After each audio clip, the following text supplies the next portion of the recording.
You're live on your election headquarters, and we begin today with security, but still related to elections today. The Electoral Commission is preparing for potential violence in some 81 constituencies, with a major worry about political parties and their grasp on their youth wings. That's the concern raised today by the EC chair on a day when a national colloquium on election violence was held by the Kofi Annan International Peacekeeping Training Center. Charlotte Osei believes a violence-free election can only be guaranteed when political parties keep their youth at bay, with collaboration among players being the pivot. Again, statistics from the Narcotics Control Board also indicate a disturbingly high and growing rate of drug and alcohol abuse in Ghana. The most affected demographic is our youth population. Now, when you add to this the existence of other simmering conflict issues, from chieftaincy disputes, land tensions, tribal and ethnic tensions, and how all this seep into our national culture, it creates a very highly volatile election conflict map. And we know that when you talk about conflict in elections, the youth are the demographic group most likely to be used. So when we put all this together, it is probably a wake-up call for all of us and time for us to do some serious reflection on where we're taking this nation to. For this year's elections, the Electoral Commission has designated 81 out of the 275 constituencies as flashpoints, or places where there is a potential for election-related violence. At this point, we believe that we require concerted effort by all political actors, by state institutions, by the media, by the security agencies, all of us working together towards a more civilized political culture and to ensure peaceful elections in Ghana. Earlier in the year, when we conducted a limited voter registration exercise, there were over 24 incidents of violence resulting in injuries and destruction of registration equipment and materials belonging to the Electoral Commission. Just last month, an office of the Electoral Commission was set on fire in a suspected case of arson, following a dispute between political parties during the continuous voter registration exercise. As Napoleon Bonaparte reminds us, if they want peace, nations should avoid the pinpricks that precede cannon shots. We have a high number of pinpricks in our nation, judging from the situation of our youth unemployment, issues of religious radicalism in the sub-region, illegal drug use. You add to that unemployment, you add to that proliferation of small arms. All the pinpricks for conflict are in place. And when you throw that into a very tense, very volatile political culture, it is time we start working to prevent the cannon shots. Around us in the sub-region, we see the devastating consequences on other nations when political leaders place their personal ambitions and sectional interests above national interests. And so today, we want to call on the leaders of our political parties to engage their supporters a lot more, especially their youth wings, and to lead the process for a peaceful electoral process. We also call on political party leaders to take responsibility for the actions of their supporters and condemn bad behavior when it occurs. As the state institution responsible for conducting free, fair, transparent, and peaceful elections, we are working very hard at achieving that. Well, we'll delve deeper into the issues of security ahead of the elections here on the show. So the EC says 81 constituencies, but the Ghana Police Service has its measuring rod quite high. They point to 5,000 flashpoints, but the director of the police CID, Prosper Ablo, gave an assurance that all pockets of violence will be dealt with. The posture of security agencies is to have conversation with stakeholders, not confrontation. Several meetings are being held with stakeholders at regional, divisional, and district levels. The Inspector General of Police himself has engaged in the dialogue series, and this is aimed at holding discussions with stakeholders to appreciate their concerns over preparations for elections 2016, thereby building confidence between security agencies and all stakeholders toward achieving peaceful elections. The Community Policing Unit of the Ghana Police Service is also organizing special outreach programs under the theme Safer Communities Before, During, and After Elections 2016. The unit is sensitizing the citizenry on their role in the conduct of peaceful elections. The Inspector General of Police has already visited 9 out of the 11 police regions. He is currently touring the Volta region. The objectives of the tour, among others, are to assess levels of preparedness of police in the regions for the elections, access weekly public order training programs in the regions, the inspection of public order equipment, meeting with key stakeholders such as chiefs, religious and opinion leaders, among others. The Inspector General of Police is also meeting commanders of other security agencies in the regions to cement the bond between the Ghana Police Service on the one hand and the other security services on the other, toward working together for peaceful elections. That's the assurance from the Ghana Police Service. In fact, the scale of potential chaos has got international leaders raising concerns about the need for Ghana to jealously guard its democratic record. The United Nations Secretary General Representative in West Africa and the Sahel regions, Dr. Mohamed Ibn Chambas, also cautioned the EC and the security agencies to ensure peaceful elections.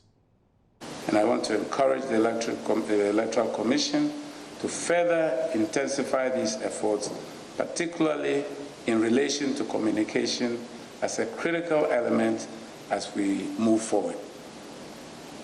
During this phase, the political parties are expected to constantly and publicly reaffirm their commitment to a fair and peaceful process. I therefore urge the political parties to desist from attacks on personalities and focus on relevant issues pertaining to the lives of Ghanaians.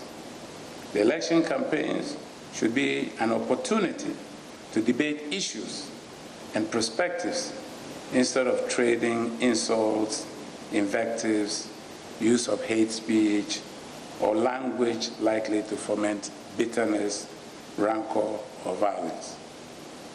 I want to remind the political parties to resort to constitutional and legal means to seek redress for any grievances arising out of the election process. Equally, political parties and their candidates should publicly declare their firm commitment to abiding by the verdict of the polls. That is why, again, we encourage and associate ourselves with the initiative of the National Peace Council to organize a peace summit to enable the presidential candidates to sign a collective peace accord, as was done during the last elections. Whether or not the electoral campaign and election day end peacefully also depends on the counting and tabulation of ballots, which can uphold or destroy the validity of the process. 3 elements are of the utmost importance in this regard. The correlation between the polling station results and those displayed at upper levels. And I think we can understand here that if there's a great disparity there, obviously we create higher likelihood of violence. And therefore, every effort should be made to ensure that the results at lower level conform with those that are reflected at upper levels. The speed at which results are tabulated and officially displayed I've been in many contexts where this process takes unduly long, and then it begins to create rumors about why the delay. People begin to speculate and imagine all kinds of scenarios. So it's important that this is done in a fairly efficient and timely manner. Well, here on this show, we have been taking a look at the security situation in the country. And one of the things that has come up predominantly is the proliferation of arms. At the last check, some 1.6 million guns and arms are abound in the country, unlicensed and illegally acquired. That means if any of the political fanatics is equipped with any of these arms and sent to a polling station on election day, that potential violence becomes ever real. In the Ashanti region, one zone with high concentration of arms has been conducting a weapons audit, and the police commander, Kofi Boakye, has been leading that charge. We have sent directive to all politicians that any policeman who will involve himself in robbery will be dealt with ruthlessly, more than even normal armed robber. And in line with that, the IGP has instructed us to do weapon audits and other things that will reduce the incidence of policemen having weapons in their possession which are not authorized. And I use this opportunity to thank the Anti-Armed Robbery Squad. You know, 3 months ago we set up the Anti-Armed Robbery Squad, and since then they've been able to work seriously to reduce the incidence and the fear.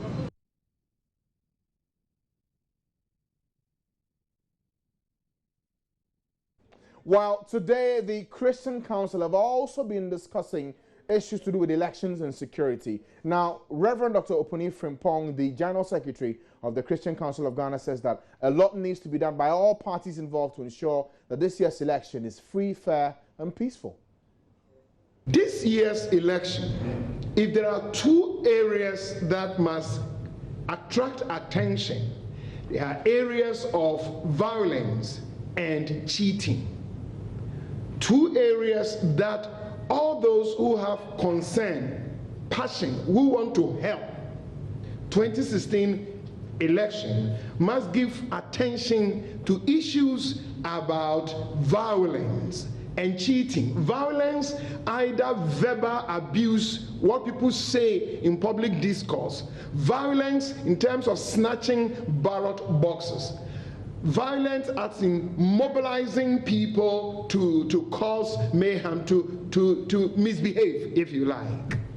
Cheating as pushing people who don't qualify to vote, minors to vote, foreigners to vote. Cheating as into how polling agents behave, that they behave right, counting of ballot boxes, announcing resources. We must make sure issues about violence and issues about cheating are properly handled.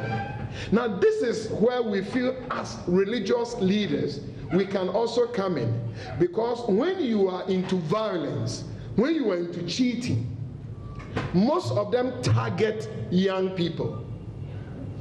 They look for young people and get them ready for some of the things that are violent related and sometimes cheating related.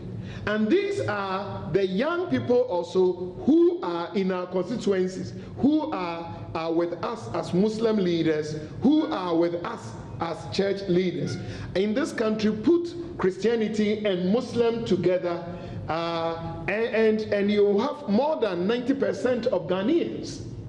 And so we feel that if we are talking about issues relating to cheating and violence, these are the areas religious leaders must come on board and also target the very people that the politicians are working hard to target to do some of the things they want young people to do for them. So we've heard from virtually all strands there could be when it comes to security in the country. The security agencies have spoken, the Christian Council have spoken, the EC have spoken, and also even international diplomats or leaders have had their own take on security ahead of this year's election. So what should be that approach in our preparation beyond the rhetoric to ensure that election 2016 is indeed free, fair, and devoid of violence. Well, joining us in the studio today is the Executive Secretary of the Small Arms Commission, Jones Sapler. Thank you, sir, for joining us today. Thank you, sir, for having me. Right. So I know that when it comes to elections and security, one major factor that comes to play is proliferation of arms. If there are arms in the system, people can't take advantage of it to foment trouble on election day. I do recall that you've done some work with the Interior Ministry in trying to retrieve some of these illegal arms in the system. How far have we gone with that specific program? Okay, thank you very much once again. I mean, what we're trying to do is what we call the weapons amnesty, where, as you rightly said, weapons that are illicitly in the hands of people are, as it were, they are being encouraged to register the weapons. When the amnesty was announced on 22nd August, a lot of people felt that it was a weapon buyback, but it's not a weapon buyback, it's not a weapon collection. It is just to afford law-abiding citizens the opportunity to register their weapons. And so as I speak with you, 2 weeks into the exercise, I think we recorded close to 900 weapons. 900. It is encouraging. The information that we've picked up is that a lot of people think that it is a trap. The government is trying to trap to know people who have the weapons. And so a lot of people are holding back.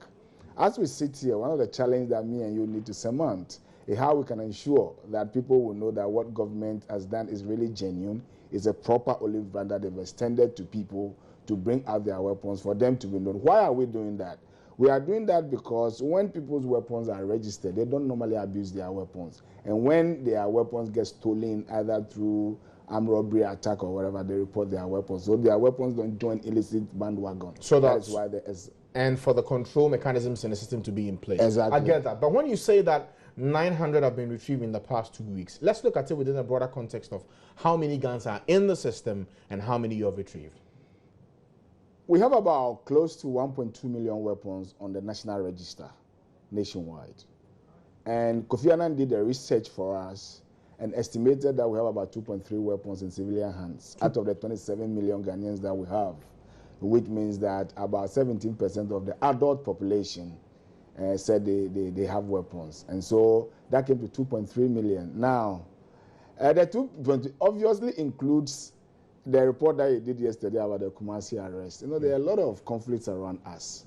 And so there are a lot of weapons that are not for civilians that have come into this country. Where did they come from? Oh, of course, you know, our borders are porous. That's the first thing you can point your fingers to. That because of the nature of the borders that we have, it's very easy for any contraband, drugs, human trafficking. We sit here, people travel to Libya every day, guns, they're all coming. Okay. And so what we need to do, I've always been saying, is to always address the demand side. So one of the demands, things that drive demand, is what we are talking about in our elections. So how do we ensure that the playing field is fair? Okay, but before we even go into that, once you say that the demand side is something we should address, let's look at it this way, still in relation with elections. Is there any research or evidence that suggests that political parties or politicians are the ones who get these arms into the hands of their supporters and the youth to use for violence on election day? I believe I can speak for what we have read in the literature pertaining to other parts of the world and even Africa. Nigeria, until the last elections that they held, was one of the constant phenomena in their elections where political party bigwigs hire so-called security people to protect, and they arm them with all sorts of things to protect them and to gain advantage over their opponents. If you go to Jamaica, there's very little difference between political violence and criminal violence. These same people that you see in the night being criminals, when there is politicking time, they transform into party vigilante groups and security for party bigwigs.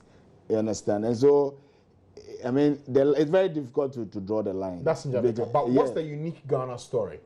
As at now, judging by what we saw in the 2012 elections, I believe we can safely say that if there's any conflict, people will go to court. Am I lying? Based on the 2012 evidence? No, the 2012 evidence. Yes. That when there's something, people will go to court. The reason why institutions like Small Arms Commission, Ministry of Interior, Police and we are concerned about the proliferation of weapons is the other attendant problems that it creates for a society. Look at what is happening in America now. Look at the level of mistrust between even law enforcement and the black folk. But I say, Mr. Player, I would want us to address the unique Ghana situation before we even open it up. In Ghana, as I asked before, is there any evidence to suggest that politicians hire individuals, give them the arms to perpetrate violence? I believe the answer will be no. There's no evidence. There's no evidence. I mean, we heard of the Triponi case, but even that it was explained when one of the issues that they raised about with the elections recently somewhere near Boko, where they alleged that Talensi, the NDC chairman, they said they found a weapon, but it was explained that this is a chairman who's been given national security protection, so the weapon that they found really is the state weapon that the officer that will be assigned to protect him is using to protect him. So really, political parties providing weapons for youth groups to foment trouble is not something we can say. What we can say, which the political parties told us in a meeting we had with them in Dodua, is that they know that there are various groups within our regions that have these weapons, that are offering these services, that are prepared to offer to the politicians just like any clientele. Which they've done in the past? No, they haven't. They haven't. But this same group, they offer it to chiefs. They offer it to anybody who wants to, for one contract. We have not seen that in our politics. But I believe you and I, there have been a lot of journalists who have been killed in Ashanti region, etc. That clearly shows that there are people who have weapons. That if you want their services, you pay them, you will get it. Okay. What we can say sitting here, particularly based upon the evidence in 2012, is whether proliferation can mar our elections. What is dangerous for us as a city, if you ask me, is rather the language in our media. Okay. Now, once you've identified that aspect, then we need to look at how we approach this. Yeah. Arms, security, speech in the media, and how we can ensure that all these things do not culminate into violence in this year's elections. How do we go about this from where you sit? From where I sit, look, I would want to focus on the arms bit. First of all, we need, as I said, the arms business is demand and supply, just like any commodity. And so the supply side is where the weapons are coming from. So you look at our people who are coming from the diaspora, they are shipping their things, it conceals a few weapons in there. And then it comes. And then it comes. And so you want to tackle that. You also want to tackle probably the blacksmiths. As you know, they are producing most of these weapons that people are using to, terrorize us and that kind of thing. So you want to control that supply. You also probably want to also look at sometimes the arms importers. We have people that with licenses in Ghana who import pump action, shotgun, double barrel. You want to look at who they are selling their weapons. One of the things that I get shocked when I travel outside, I travel to the countryside. When I go to Ghana, I see shops that are displaying cartridges that they are selling. I get shocked. These are not things that have drawn the attention of the police to some of the places that I've seen this thing. So, but you want Mr. Player, it's interesting you say this, because for all the elements you've identified as being the things we should do, if we know the ones who are supposed to do it, Small Arms Commission, Ghana Police Service, Interior Ministry, why are we not already doing it? Why are we still in the realm of rhetoric, speaking about it? No. A lot is being done. I mean, one of the measures the minister said is the amnesty that has been declared. So if you are a Ghanaian, you have your weapon. The license is expired for many years. It's not renewed. But 900 out of 1.2 million. That's fine. Clearly too bad. too small. No. It depends on how you see it. For me, as a gun control man, even if one weapon is seized from the illicit market or illicit trade, I'm happy about it. So 900 is a lot, but we need to encourage people to go forward. And how are you doing that? No, one of them is what we are doing. Okay. The information that we got was that people think that it was a trap. But what we are doing, all that I'm saying is that my friends in Kumasi and Takrady, etc., Western Region, Brown Hafo, go forward, go to the police station. They will not ask you any question if you have a weapon that is civil categorized that you want to license. That is one of the first. The other measures that you can use in controlling the weapons is what we call the community information volunteering. I've said it in a lot of platforms. Look, majority of the crimes that you will find, even in the civilized world, majority of the crimes that puzzles that they solve depends on somebody volunteering something. So somebody will say that, look, I saw this man, it was so and so, he was this height, he was wearing this beard. And so how do we get a consciousness of our people to be raised to that level where they'll be volunteering this information? How do we do that? Oh, it's through education centers. It takes money to get down to the and is there the money to do this? We are finding the money. Where? From where? Government will provide the money, and the partners are also interested. Okay, of course, when you say they will provide the money, it suggests to me that things are not well. Is the Small Arms Commission well equipped financially to do its job? With all of to these some problems? extent, the core things that we're supposed to do, we get support from government and our partners to do them. So this amnesty. Is it enough? I mean, that is always subjective. I mean, you want to do big things. I mean, are you even getting 20% of what you need to do your job? Far above that. Far above 20. 50%?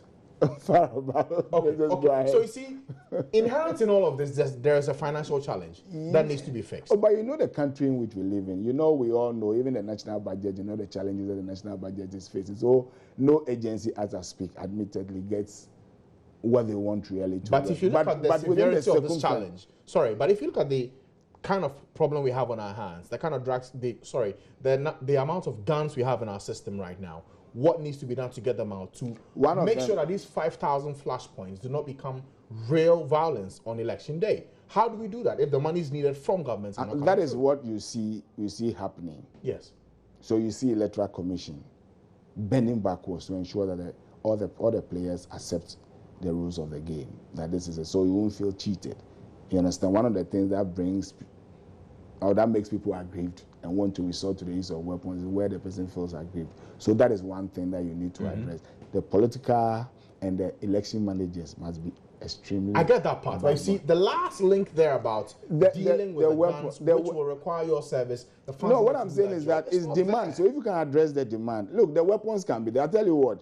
Go to Israel. Go to Switzerland. You go to Israel. 90% of their population, they know how to use a gun. They have one. You don't use those things to kill themselves when it's elections, or they don't use that to cause problems for their society.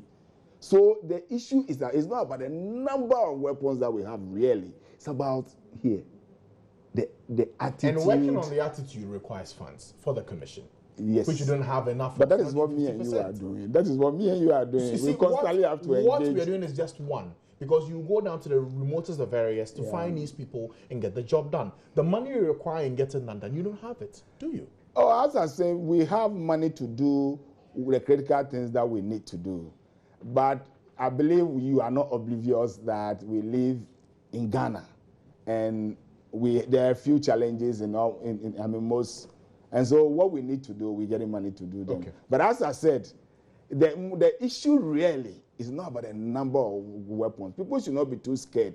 It's about somebody who lives in somewhere in Swami or lives in Ashtown, who thinks that when it's election time, he can take a gun and go and suppress his opponent and go and steal a ballot box. And decide that for me is the issue. For me, I always get worried. As a country, you have over 80% of voter turnout. It means we have accepted democracy as a way of governing ourselves. Why is it that anytime we have elections, then we see the peace industry moving into higher gear all night? Women aglow, everybody. Then we have all kinds of risks associated to our elections. So as I'm saying, the issue really, yes, we have to be worried about guns. Of course, when guns are everywhere, they are preventable deaths. People look at, as I gave the American example. So we need to look at that. But what we need to do, me and you are a very serious partner, the media. How do we get a message out there to the people that, look, this is the way we have chosen for ourselves, so we need to play by those rules. All right. Thank you, Mr. Player, for coming today. I'm sure that for the discussion we've had today, it would set the tone in the minds of those who need to do something and helping for this concerted effort to be possible. But thank you for joining us. He's the Executive Secretary for the Small Arms Commission. Now, we have been finding out what people expect the Electoral Commission to do between today and December 7 when the polls begin. As citizens of Ghana, all we need from the EC is we need free and fair election. She has to bring transparency in everything that she do. She has to let us know that whatever she's doing whatever the EC is doing is fair. It's fair, and like as you are talking proxy voting, I've not heard about it, and I've not even heard even if they are talking on the media. I've not heard anything about it. No, they have to let everything be open. Our four parties are challenging, so everything should be open.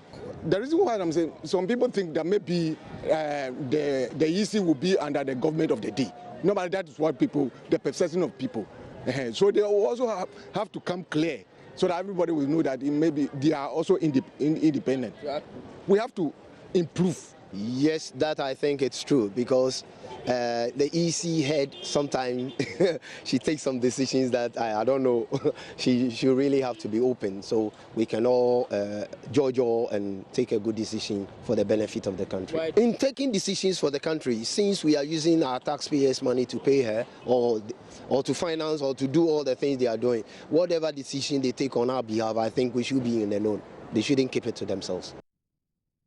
That's people's expectations of what they want to see done between now and election day. Let's hope that these, fine expectations become a reality, so we have a very free, fair, and peaceful election in this year. Let's hit the campaign trail now, and we're heading to the Central Region because it's day 3 of the president's campaign there of the Central Region. We can speak to Richard Kojunyako for more on what he has been up to in Ekumfi. Richard, good afternoon to you. I can only imagine that big rallies have happened today in Ekumfi. What's been the major talking point? Well, the major talking point has been that the president has been to Ekumfi, President's hometown, where he met the traditional council, and they have been full of praise for the president. According to them, whatever the president said that he was going to do in that particular constituency, the president has graciously delivered, and they were only appealing to the president to look at the town rules. And the president, in response, says that, well, the town rules, he will inform the major stakeholders or the urban rules people to come and then give the town rules a facelift.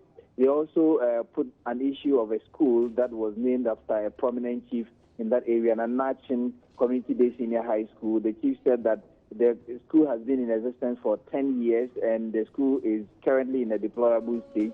And as a matter of pursuing the educational agenda and making sure that the people of the area benefit from education, the president should bring the school under the GES so that the government will have a full control of that one. The president, in response, said that all these things, developmental projects that are happening, are as a result of the vision and the initiative of the former president, who hails from that area, that gave him the idea of the 200 senior high school, and so that is exactly what he's going to do. The president has not spoken again. Currently, we are at Mankesim, where the president is meeting the chiefs of that particular area, and after that one, he will come out to meet and speak with the traders, drivers, and other people and address the party rally as well. From here, we'll go to Sopon and then go to Yamransa, and in the evening, the president will address senior members of the University of Cape Coast and students as well. Francis. Right. Richard, we also know that there have been some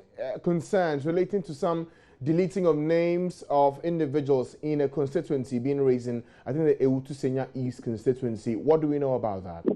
Well, there was a press conference organized by the NDC in this area, and they are accusing the EC chair, the EC directive there, and the name is Dominic Agbanyo. They are telling the EC national chairman, Madam Charlotte Osei, to sack that EC electoral officer. According to them, the EC chair has unilaterally and went to court though to delete the names of 192 people, all of whom are NDC members. And according to them, the EC has connived with the MPP candidate for the area and the incumbent MP, for that matter, to delete such names. And so they are currently, I spoke with the DC for the area, Adam Snow, who says that they are currently in court studying the judgment and they will file a writ. To them, the EC chair breached the principles of natural justice. Those people whose names were deleted, they were not given a fair hearing, or they were not given even a chance to be heard as to why their names were deleted. They were not informed.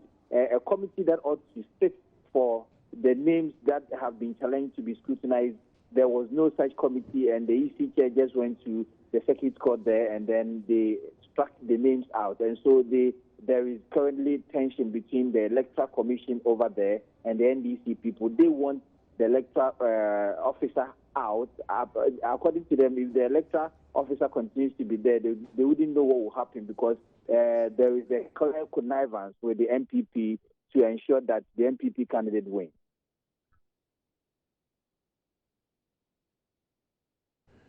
Right. Thank you, Richard Kodunyaku, for that update from the Central Region. So clearly, two things happening. Some constituency executives of the NDC in the Eutusinya East constituency are raising concerns about the EC officer. They're asking for him to be dismissed. They are questioning his conduct over the period as we had for this year's elections. The president is also busy. He's now in Mankasim now, continuing his campaign tour of the Central Region. We'll bring you more on that as and when we have the information for you here.